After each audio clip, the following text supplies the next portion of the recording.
नमस्कार, KP news के 6 बजे के बुलेटिन में आपका स्वागत है। मैं अश्विनी आपके साथ। आइए एक नजर डालते हैं आज की सुर्खियों पर। बीदर में 74वां संविधान दिवस मनाया गया। भालकी की जागृति क्रिकेट क्लब की ओर से टूर्नामेंट आयोजन किया गया। भाजपा सांसद विधायक के बीच कहासुनी के बाद मैसूर बस स्टॉप से गुंबज जैसे ढांचों को हटाया गया। आने वाले दिन में कॉमन सिविल कोड भी लगेगा और कोई ताकत नहीं जो जनसंख्या नियंत्रण कानून को रोक सके, गिरिराज सिंह ने किया ऐलान। पंजाब हरियाणा के किसानों ने किया विरोध प्रदर्शन, सभी फसलों पर एमएसपी की मांग।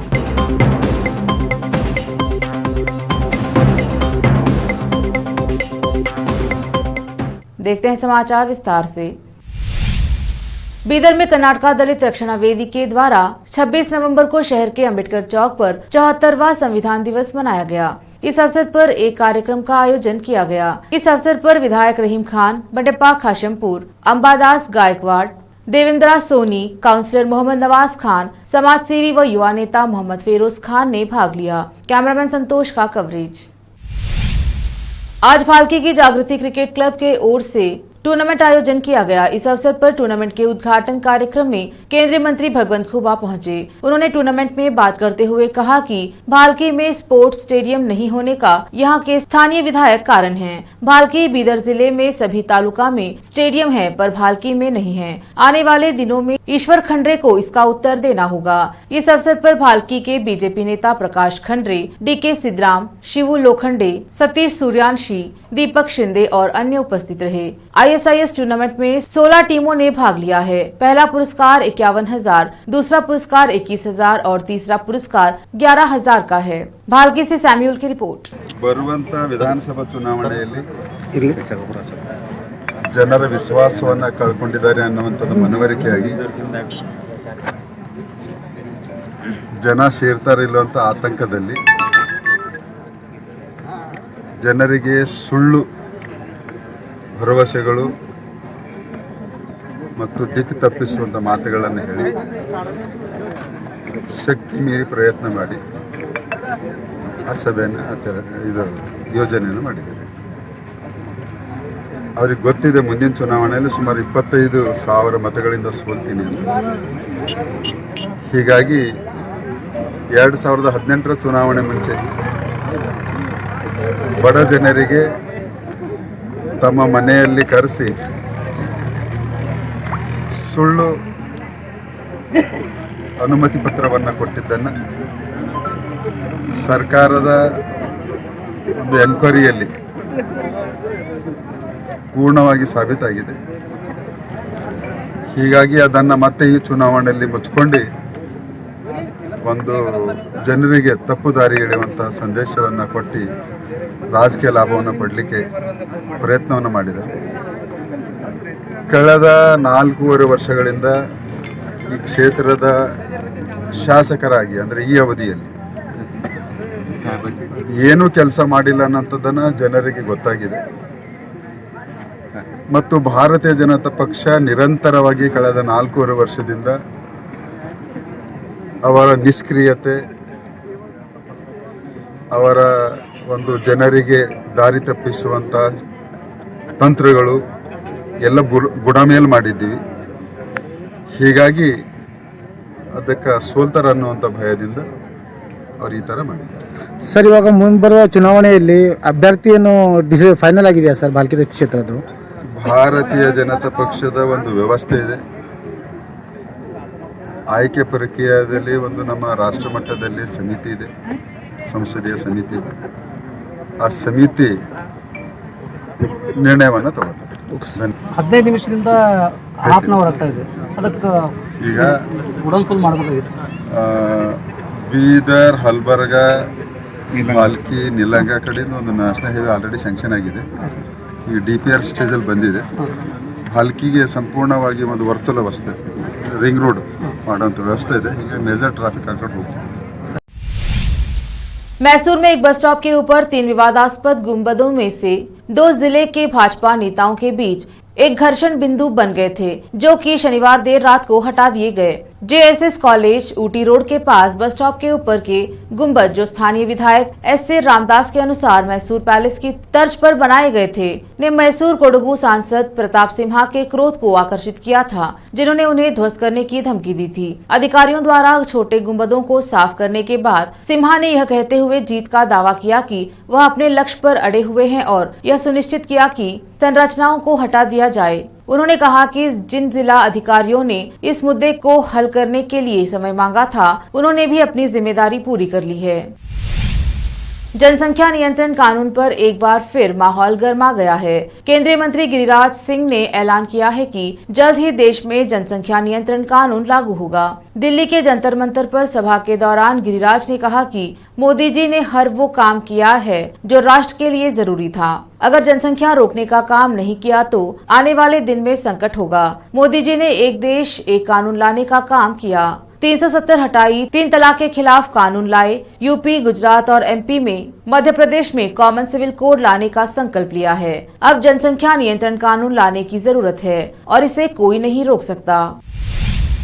संयुक्त किसान मोर्चा के बैनर तले पंजाब और हरियाणा के सैकड़ों किसानों ने शनिवार को चंडीगढ़ में संबंधित राज्यों के राज्य भवन की ओर मार्च किया और अलग से ज्ञापन सौंपा। उन्होंने अपनी मांगों को फिर से दोहराया जो लंबे समय से लंबित हैं, जिसमें फसलों के लिए न्यूनतम समर्थन मूल्य MSP लागू करना, ऋण माफी, क्षतिग्रस्त फसलों के लिए मुआवजा और लखीमपुर खीरी घटना के आरोपियों को सजा दिलाना शामिल है।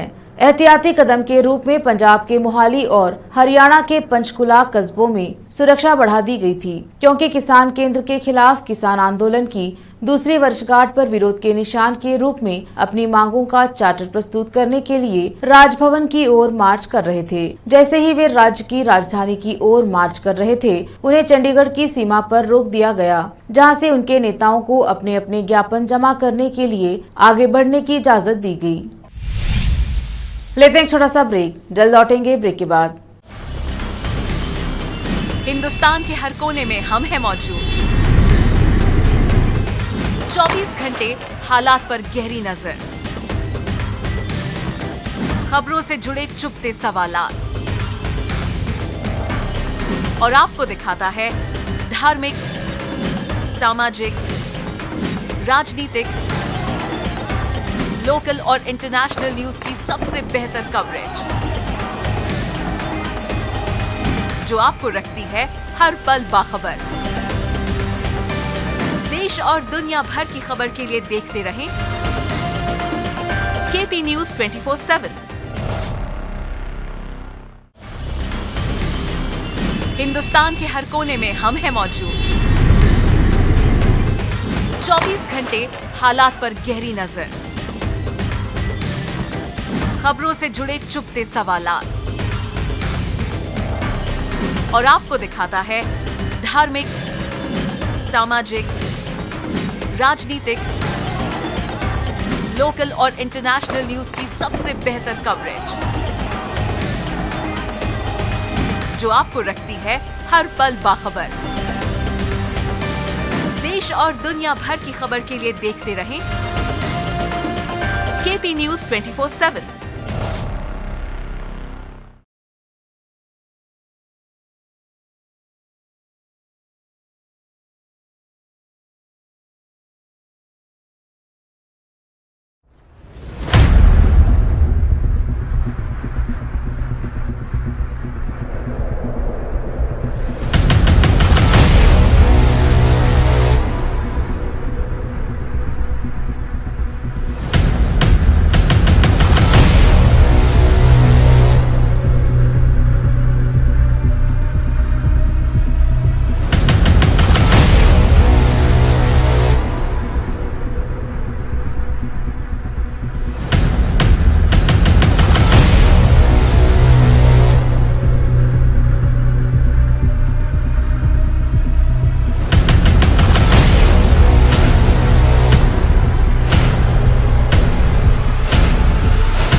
ब्रेक के बाद स्वागत है आपका। चलिए देखते हैं देश और विदेश के अन्य समाचार।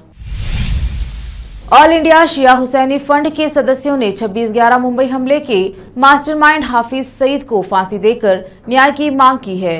यहां आयोजित अहल ए बैत सम्मेलन में शामिल हुए देश के विभिन्न हिस्सों के शिया धर्मगुरुओं और बुद्धिजीवियों ने एक स्वर से आतंकवाद की निंदा करते हुए कहा कि पाकिस्तान के आतंकवादी संगठन भारत और शिया समुदाय दोनों के दुश्मन हैं। सम्मेलन में शामिल होने मुंबई से आए मौलाना जाहिर अब्बास ने कहा, मैं 26/11 मुंबई हमले का चश्मदीद हूँ। मेरा अपना बेटा दूसरे मेहमानों के साथ ताज होटल में फंसा हुआ था। हमले के दौरान 26/11 के मुंबई हमले के पीड़ितों को तब तक न्याय नहीं मिलेगा जब तक इसके मास्टरमाइंड हाफिज सईद को फांसी नहीं दी जाती। उन्होंने कहा कि अप्रैल 2012 में अमेरिका ने सईद पर 2008 के मुंबई हमलों में भूमिका के लिए $10 मिलियन का इनाम रखा था, जिसमें 166 नागरिक मारे गए थे। संभल सदर कोतवाली क्षेत्र के मोहल्ला चौधरी सराय निवासी एक युवती ने कोतवाली पुलिस को शादी का झांसा देकर शारीरिक संबंध बनाने का आरोप लगाते हुए तहरीर दी है। कोतवाली पुलिस ने युवती की तहरीर पर आरोपी के खिलाफ मुकदमा दर्ज कर लिया है। संभल के चौधरी सराय निवासी विज्ञप्त कोतवाली संभल पहुंची और कोतवाली प्रभारी ओमकार सिंह को तहरीर देते हुए बताया कि हयातनगर थाना क्षेत्र के मोहल्ला भूड़ा निवासी मोहम्मद अनस पिछले 4 साल से शादी का झांसा देकर शारीरिक संबंध बनाता रहा है। अब शादी से इनकार करने और जान से मारने की धमकी देने की बात बताई, जिस पर कोतवाली पुलिस ने युवती की तहरीर आरोपी युवक के खिलाफ मुकदमा दर्ज कर आरोपी को जेल भेज दिया है। संभल से रजा हुसैन की रिपोर्ट। अखिल भारत हिंदू महासभा की राष्ट्रीय अध्यक्ष जयश्री चौधरी ने शनिवार को श्री कृष्ण जन्मस्थान पहुंचकर ठाकुर केशव देव के दर्शन किए और मंदिर परिसर में मौजूद शाही ईदगाह में 6 दिसंबर को हनुमान चालीसा पाठ किए जाने की घोषणा की। मंदिर परिसर से बाहर मुख्य द्वार पर पत्रकारों से बातचीत में चौधरी ने 6 दिसंबर को मंदिर परिसर में मौजूद शाही ईदगाह उनके शब्दों में भगवान कृष्ण का वास्तविक जन्म स्थान में हनुमान चालीसा पाठ किए जाने का संकल्प लिया। चौधरी ने कहा, हम अपने ऐलान पर अडिग हैं और हमने हिंदू महासभा के तले अपनी सनातन सभ्यता का पुनरुद्धार करने का संकल्प लिया है। इसके बिना यह आजादी अधूरी है। हम तय समय पर हनुमान चालीसा पाठ कर श्री कृष्ण जन्मभूमि के वातावरण को पवित्र करेंगे और ऐसा कर हम हिंदू समाज को भगवान कृष्ण का जन्मस्थल शुद्ध रूप में सौंपना चाहते हैं। लखनऊ हरिओम मंदिर लालबाग में भगवान श्री सत्य साई राम का जन्मोत्सव बड़ी धूमधाम से मनाया गया। वेद पाठ नाम जप के उपरांत उत्कर्ष, पूनम व श्याम द्वारा अवतार महिमा के मधुर एकल भजन गाए गए। इस अवसर पर जरूरतमंद महिलाओं को सिलाई मशीन वितरण व बाल विकास बच्चों को डिप्लोमा सर्टिफिकेट प्रदान किए गए। बाल विकास बच्चों विभूति व वान्य द्वारा प्रस्तुत भगवान कृष्ण पर अति सुंदर नृत्य नाटिका देखकर सभी भजन मंत्रमुग्ध हो गए। भगवान श्री सत्य साई राम सेवा संगठन के प्रदेश उपाध्यक्ष व वरिष्ठ समाज सेवी अमिताभ सरन ने बताया कि इस अवसर पर केक काटकर मंगल आरती के पश्चात मनमोहन ग्रुप भजन के उपरांत भोजन प्रसाद के उपरांत यह भव्य कार्यक्रम संपन्न हुआ। जफर खान की रिपोर्ट।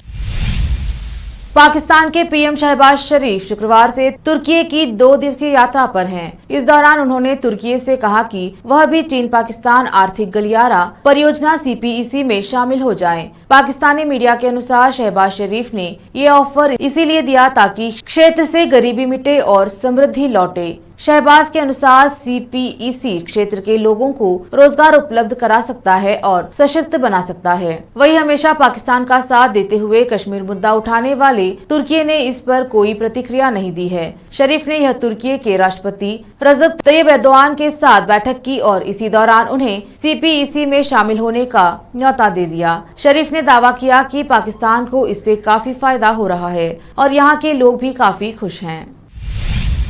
फिर से एक नजर मुख्य समाचारों पर। बीदर में 74वां संविधान दिवस मनाया गया। भालकी की जागृति क्रिकेट क्लब की ओर से टूर्नामेंट आयोजन किया गया।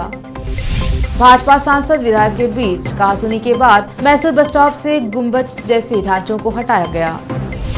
आने वाले दिन में कॉमन सिविल कोड भी लगेगा और कोई ताकत नहीं जो जनसंख्या नियंत्रण कानून को रोक सके, गिरिराज सिंह ने किया ऐलान।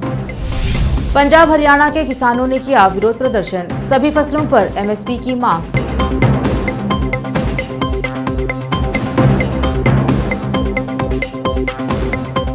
KP न्यूज में अब तक के लिए इतना ही। देखते रहिए KP न्यूज 24/7। धन्यवाद।